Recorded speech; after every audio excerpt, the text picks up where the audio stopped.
In the shadowed vaults of eternity, where thrones are forged from the bones of forgotten kings, a single drop of blood can rewrite the stars or drown them in silence. The wind howled through the cracked spires of the old castle like a lament from the grave, carrying the scent of damp stone and wilted roses. Ilara Voss knelt in the ruined chapel, her frail hands trembling as she traced the faded frescoes on the wall. At 32, she was a ghost in her own life, abandoned by a family that had whispered of curses when her illness first bloomed, a wasting sickness that turned her veins to ice and her dreams to ash. Born in the fog-shrouded valleys of the Carpathians, Ilara had once been a healer, mending the wounds of villagers with herbs and quiet prayers. But the fever had come unbidden, stealing her strength, leaving her desolated and alone, her body a betrayal she could no longer ignore. She sought solace in these forsaken ruins, far from the world that had cast her aside, drawn by whispers of ancient powers that might offer mercy or oblivion. The candle she had lit flickered, its flame dancing like a captive soul against the encroaching dusk. Wax dripped onto the altar, pooling in crimson mimicry of blood, and Ilara's breath came in shallow rasps, each one a reminder of the death that shadowed her steps. She was no stranger to loss. Her mother had died in childbirth, her father in the wars that scarred the borders, and now her own end loomed, inevitable as the tide. Yet tonight, something stirred in the air, a presence that prickled her skin like frost on bare flesh. From the archway emerged a figure cloaked in midnight velvet, his silhouette cutting through the gloom like a blade. King Alaric Thorn, eternal sovereign of the shadowed realms, moved with the grace of one who had outlived empires. Over a millennium old, born in the blood-soaked courts of medieval Byzantium, Alaric had risen from a mortal warrior to the unchallenged ruler of the vampiric enclaves. His immortality was no gift, but a curse etched in guilt. He had slain his own kin in a bid for the throne, their screams echoing in his dreams for centuries. Solitary by choice, ethical in his predation, he fed only on the willing or the wicked. He wandered these ruins seeking atonement, marked by the weight of choices that bound him to isolation. His eyes, pale as moonlit silver, fixed on Ilara with a hunger not of the body, but of the soul. "You trespass in places where the living do not belong," he said, his voice a low rumble like distant thunder over mountains. It carried the timbre of ages, resonant and weary, laced with an accent long faded from human tongues. Ilara startled, her heart pounding a frantic rhythm against her ribs. She rose unsteadily, clutching the edge of the altar, the cold marble biting into her palms. "I seek nothing but peace," she whispered, her voice frayed like old silk. "The world outside has none to offer me." Alaric stepped closer, the hem of his cloak whispering against the flagstones. The air grew heavier, scented with the faint metallic tang of blood and the earthiness of ancient earth. He studied her, not with predation, but with a sorrow that mirrored her own desolation. "Peace is a lie we tell ourselves before the end. What ails you, mortal? Your scent. It speaks of decay, yet your eyes burn with defiance." She met his gaze, defiance flickering amid the fear. In him, she saw not the monster of legends, but a man haunted, his face chiseled by time into lines of quiet torment. A silver ring gleamed on his finger, etched with thorns, a relic from his mortal days, symbol of a love lost to his ambition. It caught the candlelight, throwing fractured glints across the chapel walls, a reminder that even immortals bore scars. "I am dying," Ilara confessed, the words tasting of bile and finality. "A sickness no healer can touch. I've come here because the stories say. Shadows like you might know of cures beyond the grave." Alaric's laughter was soft, bitter as aged wine. "Cures? We offer eternity, not salvation. But you are not like the others who stumble into our domains, seeking power or revenge." He extended a hand, pale and veined with faint blue, stopping short of touching her. The space between them hummed with unspoken tension, a magnetic pull that defied reason. Ilara hesitated, her mind racing. Rational thoughts screamed to flee. This creature was death incarnate, a king of night who had toppled dynasties in rivers of blood. Yet his solitude called to her own, a shared exile from the warmth of the living world. She stepped forward, her fingers brushing his, and a jolt passed between them, warm as sunlight on snow. In that touch, she glimpsed fragments, battlefields slick with crimson, a lover's betrayal under a blood moon, the endless nights of regret. "Why do you linger in these ruins?" she asked, her voice steadier now, drawn into the intimacy of his presence. The wind outside battered the stained glass windows, painting the floor in shattered hues of red and gold. "Because here, the dead whisper truths the living ignore," Alaric replied, his eyes darkening with memory. "I built this castle in my youth, when I was still fool enough to believe in redemption. Now it crumbles as I do not, eternal witness to my sins." As the conversation unfolded, Ilara felt the boundaries of her world shift. He spoke of the vampiric courts, fractured by wars and betrayals, where monarchs schemed in velvet-draped halls lit by eternal flames. Alaric, the reluctant king, enforced a fragile peace, his ethics a fragile dam against the chaos of his kind. But whispers of rebellion stirred, rivals hungry for his throne, demanding sacrifices to appease ancient pacts. And then she appeared like a specter from the fog.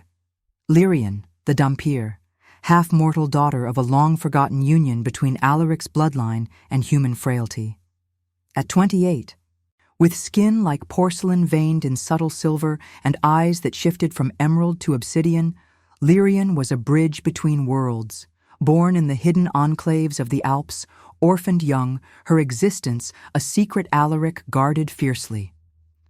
Traumatized by hunters who had slain her mother, she wandered as a protector, her desires torn between humanity's warmth and the immortal fire in her veins. She had loved Alaric once, not as kin, but as a shadowed romance, their bond a forbidden flame that burned without consuming. Lyrian emerged from the side chapel, her dark hair cascading like a raven's wing, a dagger at her hip glinting with runes. "Father," she said, the word laced with affection and accusation. "You draw the mortal here at dusk. The council senses unrest. The throne demands blood again." Alaric's face tightened, the ring on his finger twisting as he clenched his fist. Ilara felt the air thicken, the candle flames guttering as if in fear. Lyrian's gaze fell on her, assessing, a flicker of something deeper. Jealousy? Recognition? The Dhampir's presence wove a new thread into the night, her love for Alaric a living wound, offered freely yet laced with the pain of what could never be fully returned. In that moment, as rain began to lash the windows like accusatory fingers, Ilara realized the choice looming before her. Turn back to her mortal decay, or step into the abyss where love and eternity entwined like thorns. Alaric's hand lingered near hers, a promise unspoken, while Lyrian watched, her expression a mask of quiet torment. But as the storm raged, a distant howl echoed, not wind, but something primal, heralding the arrival of those who would shatter the fragile peace. Ilara's heart seized. In Alaric's eyes, she saw the reflection of her own impending doom and the seductive whisper of forever. The rain hammered the chapel roof like the fists of forgotten gods, each drop a percussion against the fragile veil between worlds. Ilara stood frozen, her body a fragile vessel caught in the cross-currents of Alaric's gaze and Lyrian's watchful silence. The air thickened with the scent of wet earth seeping through the stone cracks, mingling with the acrid smoke of the dying candle. Her skin prickled, not from the chill, but from the weight of eyes that had seen centuries unfold, eyes that now measured her worth against the throne's insatiable hunger. Alaric withdrew his hand slowly, the silver ring catching a final glint from the flame before it sputtered out, leaving them in the moon's pallid wash through the fractured windows. "Lyrian speaks truth," he murmured, his voice a velvet shroud over gravel. "The night brings more than storm. The council convenes, and their whispers carry the scent of betrayal." He turned toward the Dhampir, his posture a subtle shield, as if to guard Elara from the shadows that clung to his daughter like mist. Lyrian stepped forward, her boots echoing softly on the damp flagstones, each footfall a measured claim on the space. She was a vision of fractured grace, her porcelain skin luminous under the moonlight, veins tracing faint silver paths beneath, a map of her divided heritage. Born in the hidden grottos of the Alps, where her human mother had sought refuge from the hunter's blades, Lyrian had grown up in the liminal spaces of existence. At 8, she watched her mother bleed out on snow-dusted pines, the Dhampir's latent strength too wild to save her. That trauma had forged her into a wanderer, her desires a tangle of fierce loyalty to Alaric and a yearning for the mortality she could never fully embrace. Her love for him was no simple filial bond. It had deepened in stolen nights amid the ruins, a romance shadowed by the impossibility of equals, her heart offering what his immortal code forbade him to fully accept: vulnerability without the promise of forever. "You bring a mortal into this." Lyrian's voice was a silken thread edged with steel, her emerald eyes shifting to obsidian as they flicked to Elara. There was no outright hostility, only the guarded ache of one who had long shared Alaric's solitude. "The throne demands sacrifice, Father." The old pacts stir. Rivals in the eastern enclaves plot to unseat you, claiming your mercy weakens the bloodline. They require a ritual to bind the shadows and her frailty. It sings to them like a siren's call. Elara's breath caught, her weakened lungs protesting the sudden influx of fear. She pressed a hand to her chest, feeling the erratic flutter beneath her ribs. A bird trapped in thinning bone. The illness clawed deeper now, a cold fire in her veins, but it was the revelation that truly chilled her. She was no accidental intruder, but a pawn in a game of eternal politics. "I am no offering," she said, her words emerging stronger than she felt, laced with the bitterness of her abandoned life. Disillusion had been her companion since the villagers turned away, their prayers turning to accusations of witchcraft when her hands could no longer heal. Now, in this crumbling sanctum, she glimpsed a deeper abandonment, the way immortality isolated even its king. Alaric's jaw tightened, the ring on his finger twisting again, its thorns a self-inflicted reminder of the lover he had condemned for power. That woman, long dust in Byzantine soil, had been his first taste of redemption's illusion. Her death at his hands to claim the throne haunted him, a guilt that made him vow never to taint another soul with his curse. "She is under my protection," he declared, the words resonating like a decree from forgotten halls. He moved to Elara's side, not touching her, but close enough that the warmth of his presence, unnatural, vital, seeped into her chilled frame. "The council's greed blinds them. I will not feed their wars with innocent blood."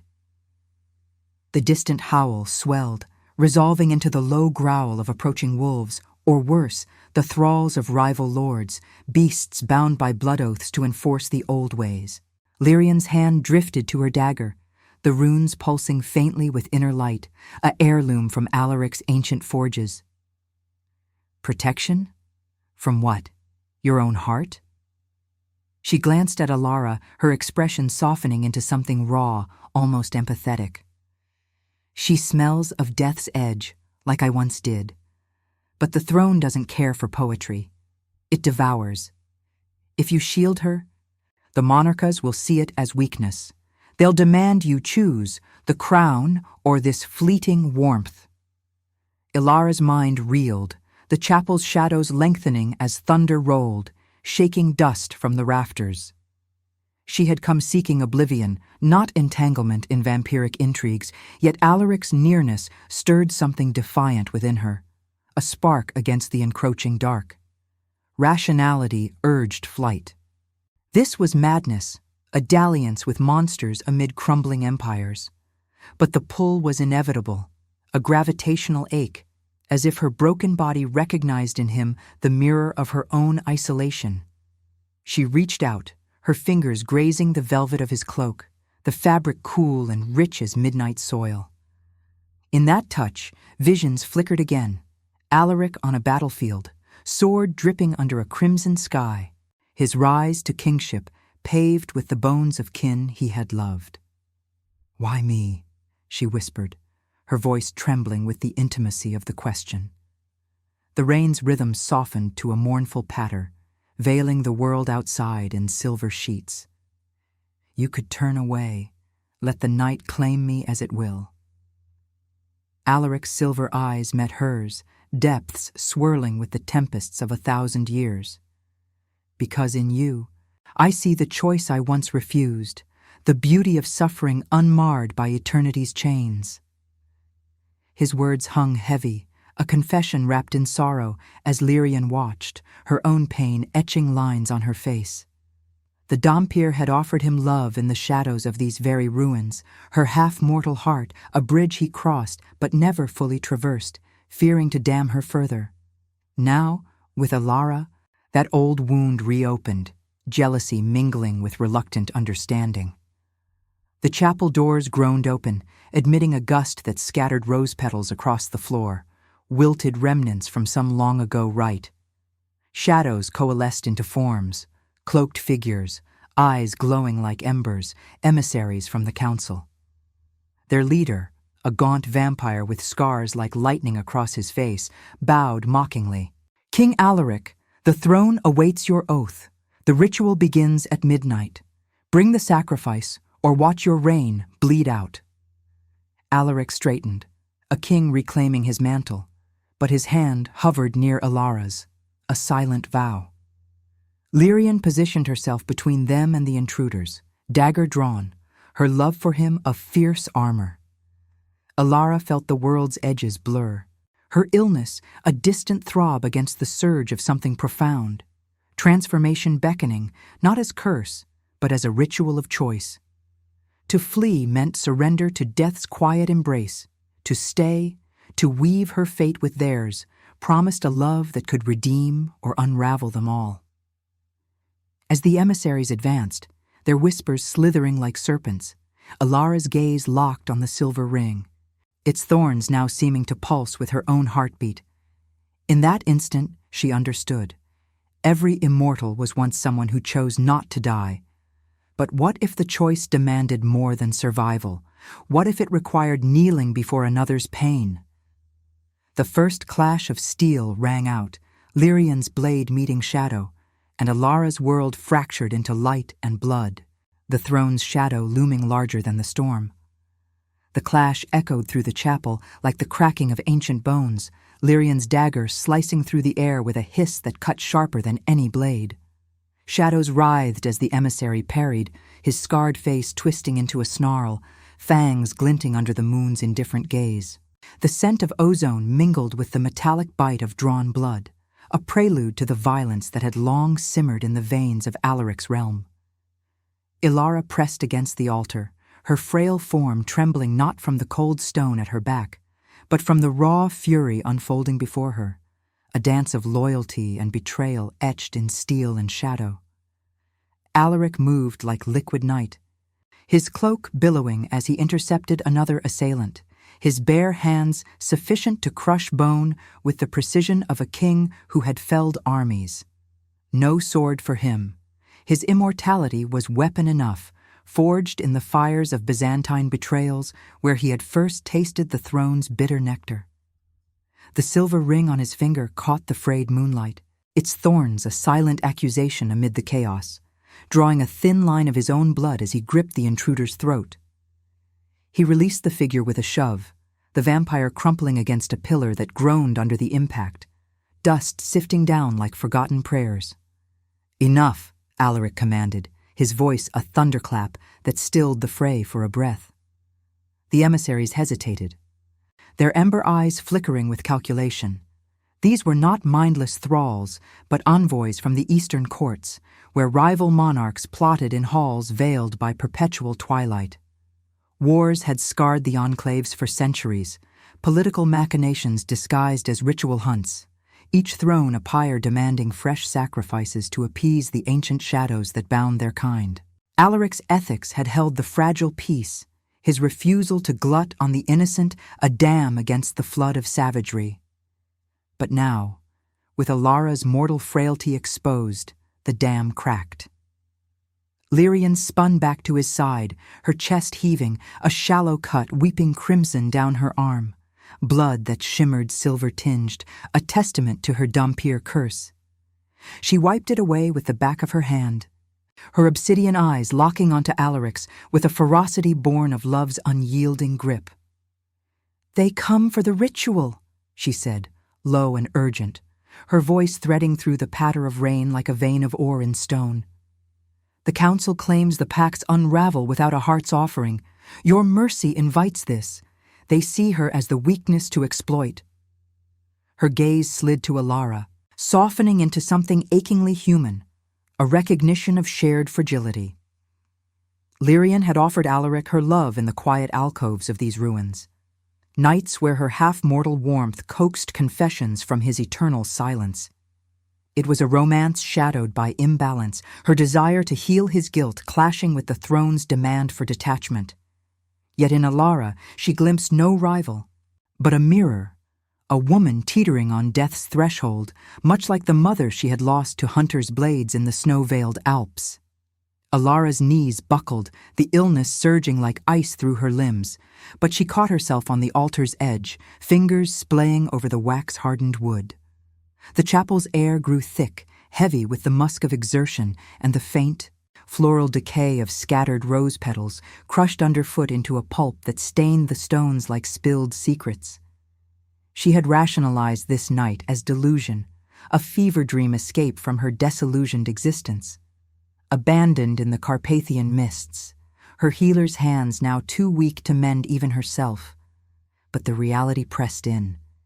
She was the fulcrum of this storm, her suffering a currency in a war older than empires. "I won't be your pawn," she rasped, her voice gaining strength from the adrenaline that masked her wasting frailty. Defiance bloomed in her chest, a fragile flower against the frost, as she met Alaric's eyes across the melee. He crossed to her in 2 strides, the emissaries circling like wolves, scenting vulnerability. His hand cupped her elbow, gentle yet unyielding, the contact sending a warmth that chased the chill from her veins. A forbidden intimacy that spoke of choices yet unmade. "You are no pawn," he murmured, his breath stirring the damp tendrils of her hair, scented with the wild herbs of her valley home. "But the throne, it devours choices, twists love into chains."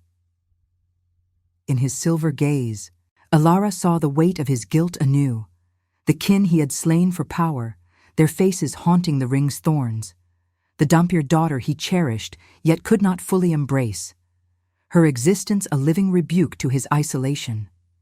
Alaric had chosen eternity over death in blood-soaked fields, but redemption eluded him, a ghost in the machine of his kingship. The lead emissary laughed, a dry rasp like wind through barren branches. "The monarchas kneel to no mortal whim, Thorn. The ritual demands balance, her blood for the shadow's favor. Refuse, and the eastern wars spill into your halls." He gestured to his companions, who advanced with predatory grace, their cloaks whispering promises of violence. Lyrian interposed herself, dagger raised, but Alaric raised a hand, stilling her. The moment stretched, taut as a bowstring, the rain's rhythm syncing with Alara's labored breaths. Here was the revelation, the ritual of choice. Not a grand ceremony of fangs and altars, but this intimate crossroads amid crumbling stone. Alaric turned to her, his expression a canvas of torment. Love resisted, rationalized as folly, yet inevitable as the tide. "Walk away, Alara. he said, the words costing him, etched in the lines of his ancient face. Claim your mortal end on your terms, or bind your fate to mine, and we face the throne together, not as sacrifice, but as defiance. Her heart thundered, a distant drum against the encroaching shadows. The silver ring gleamed between them, its thorns a symbol of love's piercing cost, drawing her into the dance of light and eternity. Lyrian watched, her own pain a quiet storm, offering silent alliance in the tilt of her head. Ilara's mind whirled. Death's embrace was familiar, a quiet surrender to the illness that had stolen her world.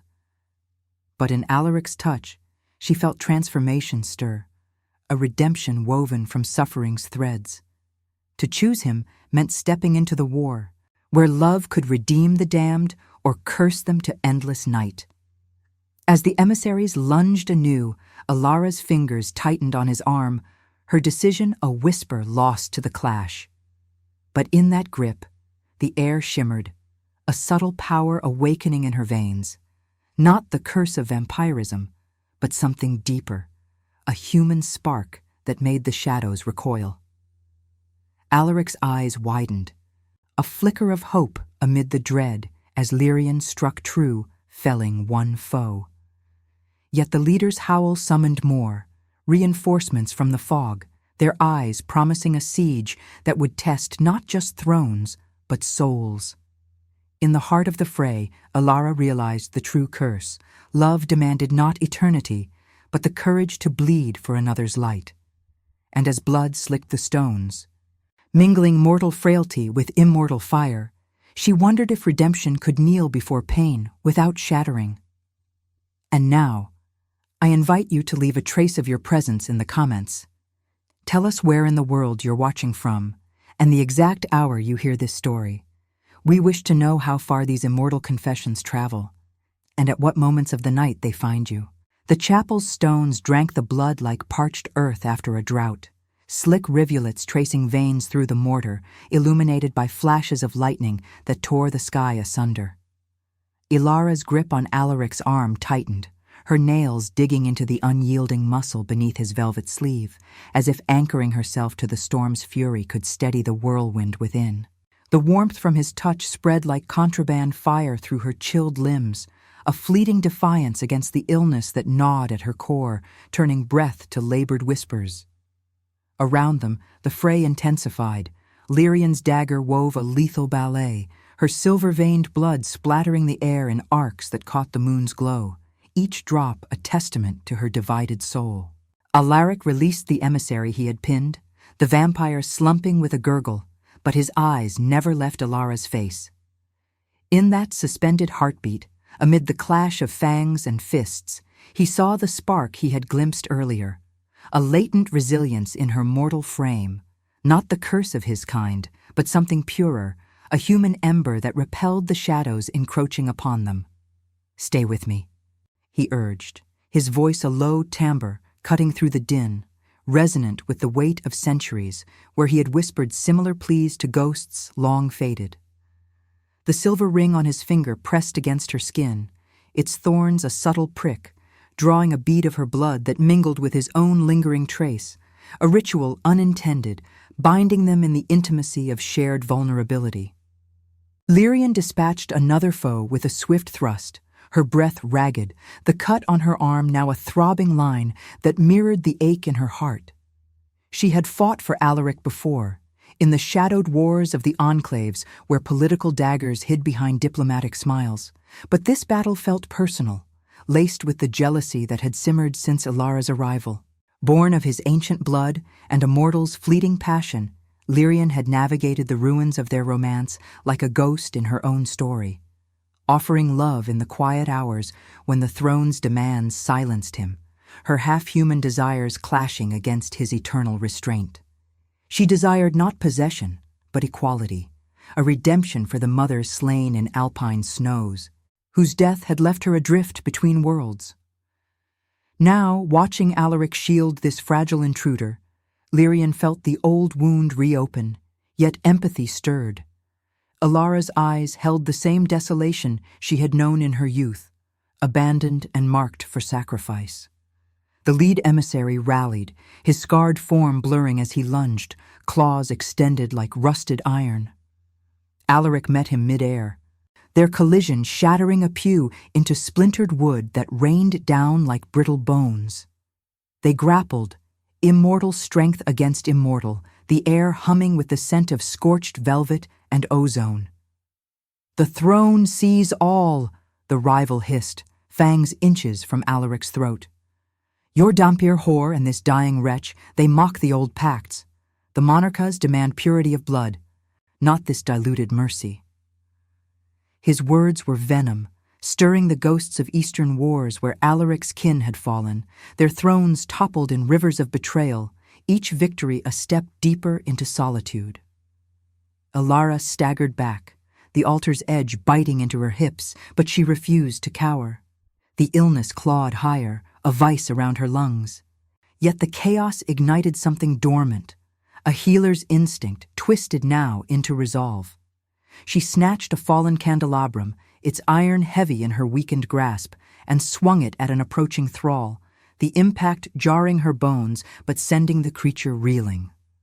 The flame atop it sputtered, casting erratic shadows that danced like specters across the frescoes, illuminating faded saints with eyes that seemed to weep. In that act, she chose not eternity's cold embrace, but the messy warmth of resistance, rationalizing the madness as the last defiance of her broken life. Lyrian was at her side in an instant, steadying her with a firm hand on her shoulder, the Dhampir's touch surprisingly gentle, scented with pine and iron. "Foolish," Lyrian murmured, but her tone held no rebuke, only a wry kinship. "The council's rituals aren't for the faint. They weave sacrifices into the throne's heart, blood to bind the shadows, ensuring no war unravels the realms." Her emerald eyes, shifting to obsidian in the strain, met Alara's with a raw honesty. "I offered him my pain once, in these very stones, thinking love could mend what the crown broke. It didn't, but perhaps, together." The admission hung between them, a bridge forged in the heat of battle. Lyrian's romantic history with Alaric no longer a barrier, but a shared scar, her love a quiet offering, unrequited yet enduring, now extended like an olive branch amid the thorns. Alaric dispatched the emissary with a twist that echoed like breaking ice, the body dissolving into wisps of shadow that fled toward the storm-lashed doors. But reinforcements poured in, a tide of cloaked figures from the fog-shrouded night, their howls a chorus of ancient grievances. The chapel trembled, rain sluicing through cracks to pool at their feet, mingling with blood in a viscous tapestry. Alaric pulled Alara close, his arm a barrier against the onslaught, while Lyrian flanked them, dagger flashing. "We retreat to the vaults," he commanded, his voice steady despite the guilt etching his features. The fear that his protection doomed them all, echoing the Byzantine betrayals where ambition had cost him everything. They moved as one, a fragile triad weaving through the melee, the silver ring glinting like a lodestar. Ilara's world narrowed to sensations, the velvet rasp of Alaric's cloak against her cheek, Lyrian's urgent breaths syncing with her own, the thunder's rumble mirroring her pounding heart. Descent into the undercroft began, stone steps slick underfoot, torches guttering in iron sconces that painted their faces in flickering gold and crimson. Here, in the bowels of the castle, the air grew denser, laced with the musty perfume of aged earth and forgotten incense, walls etched with runes that pulsed faintly, guardians of secrets Alaric had buried deep. As they barred the heavy oak door behind them, the pounding of fists echoed like a death knell, but within the vault's embrace, a hush fell. Candles ignited spontaneously, their flames steady against the chill, illuminating shelves of tomes bound in human skin and relics that whispered of lost empires. Alaric turned to them, his silver eyes shadowed by exhaustion, the ring's thorns now stained with mingled blood, a symbol of their nascent bond. "The ritual they seek is no mere ceremony," he confessed, voice low as distant waves. "It demands a heart's willing surrender, to feed the throne's shadows and quell the wars. I refused at once, slaying my own to claim power and the guilt. It birthed Lyrian's existence, a half-life in the margins." Lyrian leaned against a pillar, her wound staunched with a strip of cloak, her gaze softening as she traced the scar on her arm. "And I offered my love as counter, pain without demand, to show the monarcas that redemption lies in vulnerability, not conquest." She looked to Alara, the Dhampir's face, a map of quiet torment. "But they kneel only to strength forged in sacrifice, your presence. It stirs something in him, in us.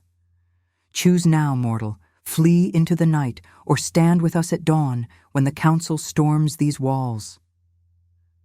Alara sank to a stone bench, the cold seeping through her sodden clothes, her body a battlefield of fever and resolve. The vault's air hummed with possibility, the runes glowing brighter as if sensing her turmoil. Rational thought fractured. Eternity was no balm for her disillusion, yet love's pull, resisted yet inevitable, promised transformation amid the suffering. Death lingered in the shadows, invisible witness. But here, in this subterranean heart, she glimpsed redemption, not as escape, but as alliance, where a Dhampir's offered love could bend even monarchs to kneel before pain's unyielding truth. As the door shuddered under renewed assault, Alara rose, her hand finding Alaric's once more, the ring's warmth a vow unspoken. But in the depths of his eyes, she saw the curse unfolding, the throne's hunger awakening something primal within her, a choice that could redeem them or drag all into eternal night. Like if you'd choose eternity for love that sees your soul. The vault's runes pulsed like veins beneath the stone, their faint glow casting elongated shadows that danced across the faces of the triad, as if the castle itself breathed in rhythm with their uncertainty. Ilara's hand lingered in Alaric's, the silver ring's thorns a subtle bite against her palm, drawing forth a warmth that defied the chill seeping from the walls. The air down here was thick, redolent of damp earth and the faint, acrid tang of old blood, mingled now with the metallic edge of their recent wounds. Her body ached, the illness a relentless tide eroding her edges. Yet in this subterranean sanctum, surrounded by tomes that whispered of empires risen and fallen, she felt a strange vitality stir, not the false promise of immortality, but the raw pulse of choice, unfiltered by fear's haze. Alaric released her gently, his silver eyes tracing the contours of her face with a tenderness that belied the king who had orchestrated the downfall of dynasties. He paced the chamber's perimeter, his cloak trailing like spilled ink over the flagstones, each step echoing the measured cadence of a heart that no longer beat. Born in the crucible of Byzantine intrigue, where ambition had curdled into betrayal, Alaric had claimed his throne through rivers of kin's blood, their final gasps a symphony that haunted his solitude. He fed sparingly, only on those who sought the end or deserved oblivion, his ethics a fragile bulwark against the savagery of his realm. Yet guilt was his eternal companion, etched in the ring's design, a token from the lover he had sacrificed. Her thorns now a reminder that redemption was a crown heavier than any forged in gold. "The council's ritual is no idle threat," he said, his voice a low timbre resonating off the arches like wind through hollow reeds. "It binds the shadows that fuel our wars, demanding a willing heart to renew the pacts. I refused it once, choosing power over mercy, and it birthed chains I cannot break." Lyrian leaned against a rune-carved pillar, her dagger sheathed, but her fingers twitching with residual fire, the silver-tinged blood on her arm already clotting into a faint scar that gleamed like moonlight on frost. At 28, she straddled worlds with the grace of one born to fracture, orphaned in the alpine crags where hunters' arrows had felled her mother. a mortal woman ensnared by Alaric's fleeting passion centuries prior. Lyrian's traumas ran deep, nights spent evading blades meant for her hybrid blood, her desires a storm of loyalty to the father who had sired her in secrecy and the lover she had become in the ruin's embrace. Their romance had unfolded in stolen silences, her half-human warmth coaxing his confessions, offering love as a balm for his isolation, though he rationed his reciprocation, fearing to curse her further with eternity's isolation. Jealousy had flickered when Alara appeared, but now it tempered into alliance, her emerald eyes shifting to obsidian in the vault's dim light, holding a quiet resolve. "The monarcas kneel to no one," she added, her words soft yet edged, carrying the lilt of mountain winds. "They plot in the eastern spires, where the wars simmer like poison in a vein. Your mercy, Father, they call it weakness, demanding sacrifice to appease the old gods of blood. I offered you my pain once, thinking it could sway them, show that love bends shadows without breaking souls. But they crave dominion." Alara sank onto the stone bench, the cold leaching through her sodden skirts like fingers probing her frailty, her breaths coming in shallow draughts that tasted of iron and resolve. Abandoned in the Carpathian vales, where her healer's gifts had withered under the illness's grip, she had wandered into these ruins seeking not salvation, but surrender, a dissolute end to the suffering that had stripped her of family, purpose, all but the echo of prayers unanswered. Rationality had armored her against folly. This immortal king, this Dhampir guardian, they were phantoms of legend, not anchors for her unraveling life. Yet the pull was inexorable, a gravitational ache drawing her into their orbit, where love resisted reason's chains, yet bloomed inevitable as dawn through fog. The door shuddered again, fists or claws pummeling from without, the wood groaning like a beast in agony, splintering faintly under the assault.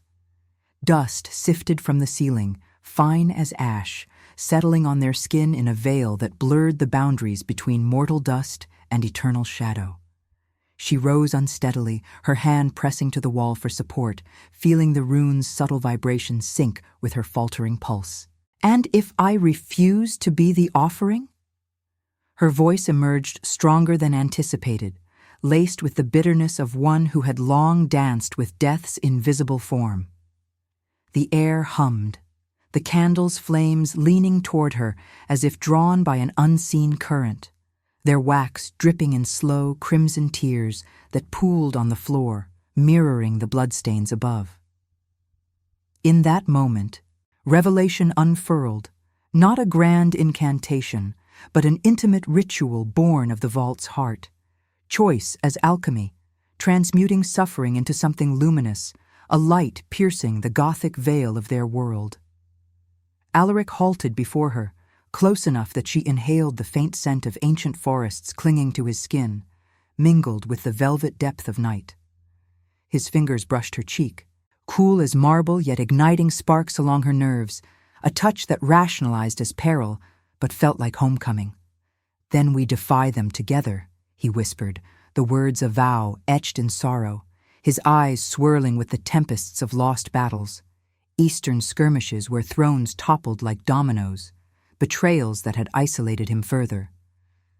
"But it means stepping into the war, where eternity's curse entwines with your light. I chose not to die once, in fields slick with my brother's blood, and it damned me to this throne. Your choice.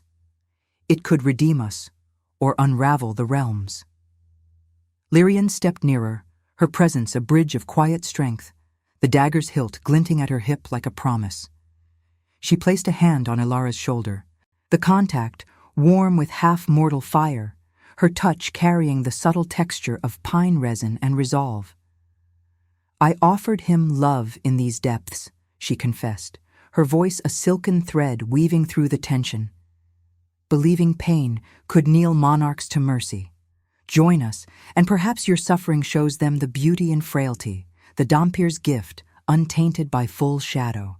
Her eyes held no rivalry now, only the shared ache of those marked by loss, her romantic history with Alaric a foundation, not a fracture, extending empathy like a thorned rose. The door cracked, wood splintering with a report like thunder, shadows probing through the breach like tendrils of night. Emissaries' voices slithered in, a chorus of demands. The throne hungers, sacrifice or fall. Alara's heart seized, the illness flaring in her chest like frozen embers. But she met Alaric's gaze, her fingers intertwining with his over the ring, a pact sealed in the vault's glow. Transformation beckoned, not as vampiric turning, but as alliance forged in blood and choice, where love redeemed the guilty king and the wandering Dhampir, bending even the monarcas to witness pain's quiet sovereignty. Yet as the door buckled, revealing the lead emissary's scarred visage twisted in triumph, Ilara glimpsed something deeper in Alaric's eyes, a flicker of dread, the curse awakening not in her, but in the throne's heart, stirring ancient shadows that hungered for more than blood, the unraveling of all they held dear. In that suspended breath, before the flood broke through, she wondered if redemption could truly kneel without first shattering the soul. The door shattered inward with a roar that shook the vault's foundations, splintered oak cascading like the ruins of a fallen empire, admitting a torrent of shadows that slithered across the flagstones. The lead emissary's scarred face loomed first, his ember eyes blazing with the fervor of one who had tasted throne blood in Eastern wars, where betrayals had carved his flesh into a map of ambition. Behind him surged the council's vanguard, cloaked figures with fangs bared, their cloaks heavy with the fog's chill and the metallic reek of drawn steel, a phalanx forged in the political crucibles of vampiric courts. The air thickened, laced with the ozone of impending violence and the faint, underlying rot of ancient pacts unraveling, as if the castle itself recoiled from the intrusion. Alaric positioned himself at the breach, his form a sentinel of midnight velvet, the silver ring on his finger glinting like a defiant star amid the encroaching gloom. His silver eyes, pools of accumulated sorrow, flickered with that dread Ilara had glimpsed, a primal stirring in the throne's distant heart, high in the spires above, where shadows hungered not for mere sustenance, but for the dissolution of bonds that dared defy them. He had built this realm on the bones of kin, his rise from Byzantine warrior to eternal king, a tapestry of guilt woven with ethical restraint, feeding only on the condemned, enforcing peace amid simmering wars that pitted enclave against enclave in endless cycles of intrigue and ritual. Yet now, with Ilara's mortal light piercing his isolation, the curse he had rationalized as penance twisted anew, threatening to consume not just him, but the fragile alliances he guarded. Lyrian flanked him, her dagger a silver extension of her will, runes pulsing with the hybrid fire in her veins. Her porcelain skin gleamed under the vault's candlelight, silver traces beneath like hidden rivers, a reminder of her birth in the alpine shadows, sired in a moment of Alaric's rare vulnerability, orphaned when hunters' blades claimed her mother in a spray of snow and crimson. At 28, her traumas had sculpted her into a wanderer of borders, her desires a fierce knot of loyalty and unspoken yearning. The romance she had kindled with Alaric in these very depths, nights of whispered confessions where her half-mortal warmth coaxed his guarded heart, offering love as redemption's quiet flame. It had been resisted, his fear of damning her eternity a barrier thicker than stone, yet inevitable, blooming in stolen intimacies that now fueled her resolve. She glanced back at Ilara, her obsidian eyes softening with empathetic fire. "Hold the line," she murmured, voice a silken command threaded with the pine scent of her mountain heritage. "Your choice echoes here. It bends us all." Ilara pressed against the rune-etched wall, the stone's chill seeping through her sodden gown like death's patient fingers, her breath's ragged gasps that tasted of iron and unyielding will. The illness clawed at her core, a frozen blaze turning limbs to leaden weights, yet in the vault's humming sanctuary, surrounded by tomes that exhaled the dust of forgotten philosophies, she felt the boundaries of her disillusioned life fracture. Abandoned in the Carpathian mists, where villagers had shunned her healer's touch as curse, she had sought these ruins for oblivion, a rational end to suffering's monotonous dirge. But Alaric's presence, Lyrian's fierce kinship, wove an inevitable thread. Love as both balm and blade, resisted as folly, yet pulling her toward transformation.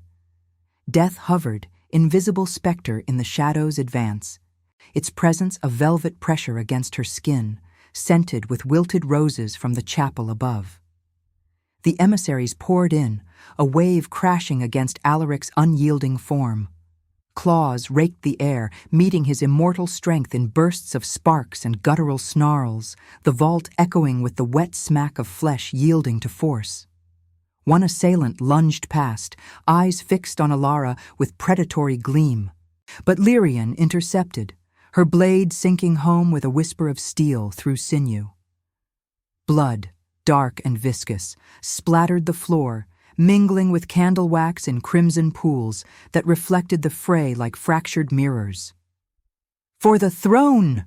the leader bellowed, his voice a rasp honed by centuries of council decrees, where political wars disguised as rituals demanded sacrifices to bind the realm's fractious shadows. "Your mercy unravels us all. Her frail heart will seal the pacts, or your crown bleeds dry." Alaric felled too with economical fury, his hands blurring into instruments of precision. But the ring's thorns drew his own blood now, a thin rivulet tracing his knuckle, a symbolic toll. Echoing the lover he had slain for power, her memory a ghost, urging restraint amid the chaos. He spared a glance at Alara, his expression a storm of torment. Ethical isolation cracking under love's inexorable siege. "Ilara, now."